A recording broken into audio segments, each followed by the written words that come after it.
All right, guys, back here with another installment. So, going forward, doing things a little bit differently, I'll be having some conversations with my clients. And here is Alan, a very good friend of mine, whom I'll be sharing my training sessions with sometime. So, today we talked a little bit about the reasons why we train hamstring prior to squatting, what I like about it.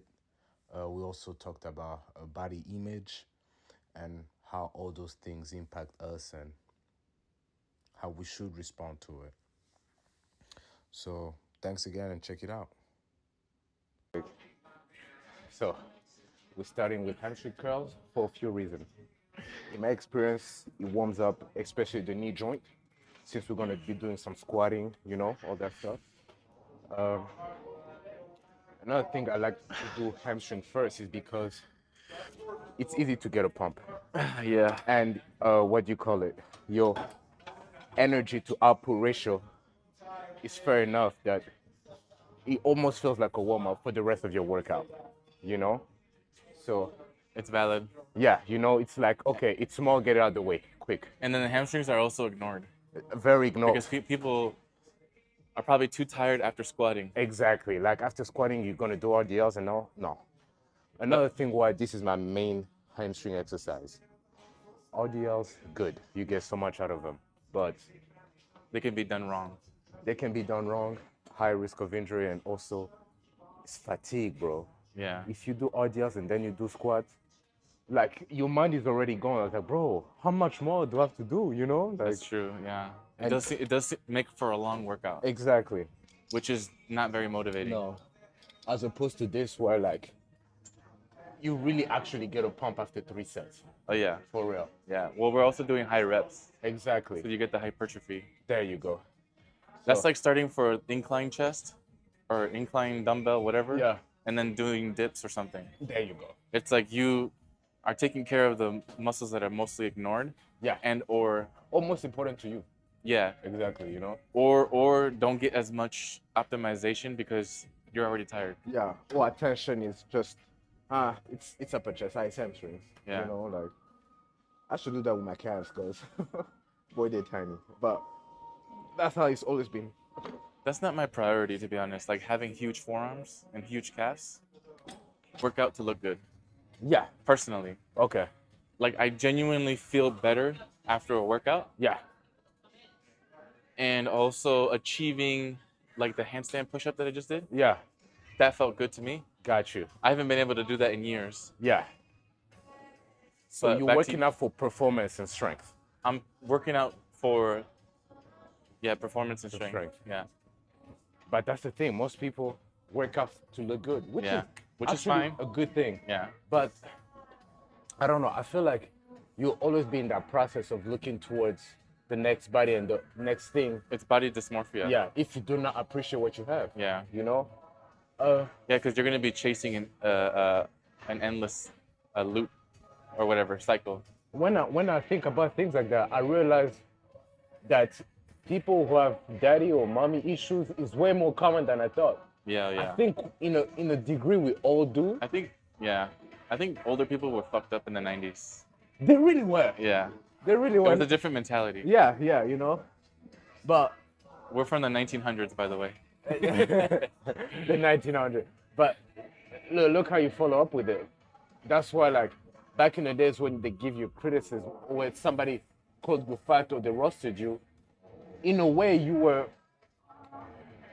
if you wanted to be a stand-up guy, you're obligated to be like, bro, I'm okay with who I am. Like, Yeah. you had to rock it, Yeah. or else people will make fun of it. Yeah. You know what I mean? Like, I don't know, man. but these days, like, somebody gets roasted and now they're gonna commit suicide, Not to be messed up and all that, but like, there's a lack of like, so what, Yeah.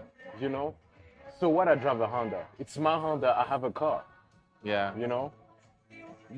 Yeah, I think that social media and other influences are so powerful, Yeah.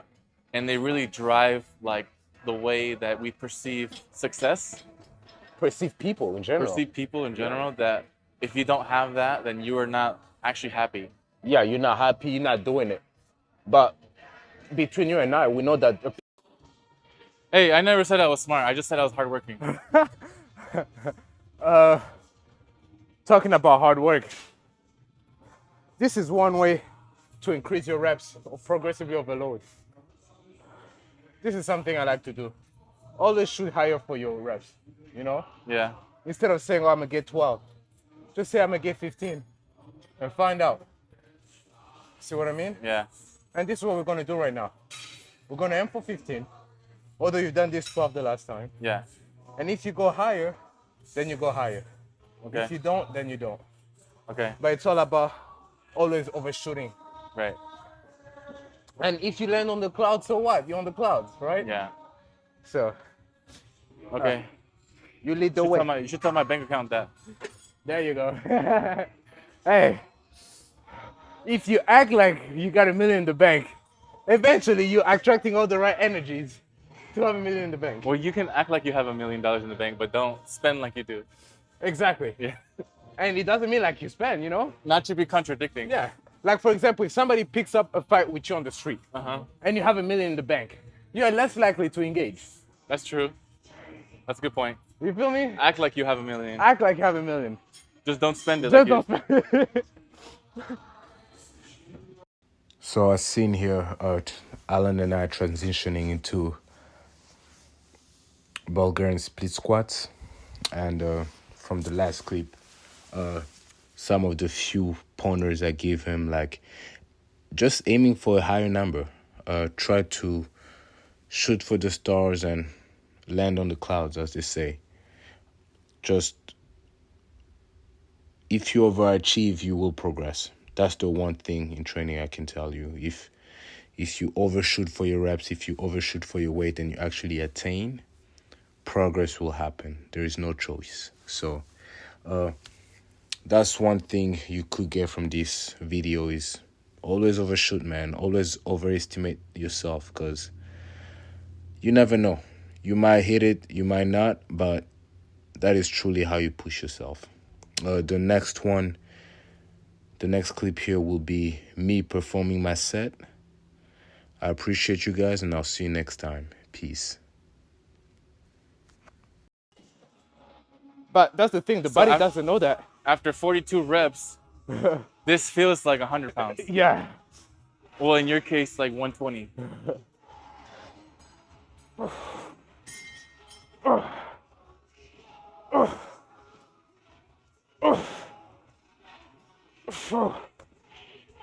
Five more. 4 more. 3 more. 2 more. 1 more. Eso. Goddamn.